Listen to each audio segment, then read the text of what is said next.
How Jack Johnson made D W Griffith rewrite his film Birth of a Nation. In the novel The Klansman, Tomash F. Dixon, 1905, paints the portrait of a brutish slave named Gus who brutally beats and rapes a 15-year-old white girl named Marion Lanier. The girl, so distraught by the attack, retreats to a nearby cliff and commits suicide. In The Klansman, the slave Gus is an amalgamation of all of the white man's fears, an animal-like creature who knows no restraint, who is a constant threat to the white man's wives and daughters. Years later, that racist definition, the violent black man, gave way to a new fear, the fear of the uppity Negro who had the audacity to think himself the equal of a white man. So uppity were these new black men that many thought themselves worthy to marry white women.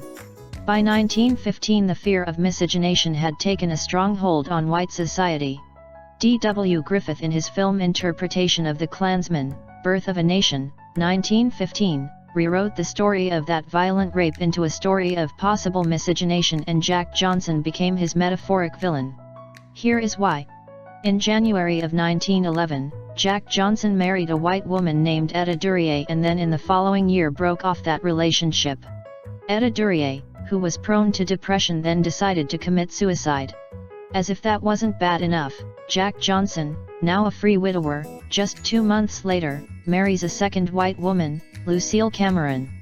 Note italics, and needless to say, all through the next year the story Etta Duryea's suicide and the exploits of current wife Lucille Cameron become tabloid headlines, as the racist newspapers painted them both as living proof of the dangers of miscegenation.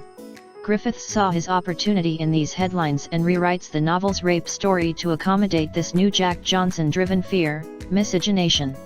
In the film, the original rape victim, the 15-year-old Marion Lanier, disappears from the story and is replaced by a new victim, Flora Cameron. Ironically, the Cameron family does appear in the original Klansman, but Flora Cameron is a Griffith creation.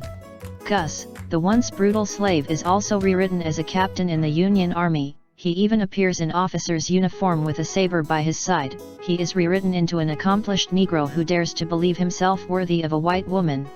This new Gus now confronts the apply named Flora Cameron in the wood, but he does not attack her. Instead, he promptly takes a knee and proposes marriage to the shocked white girl.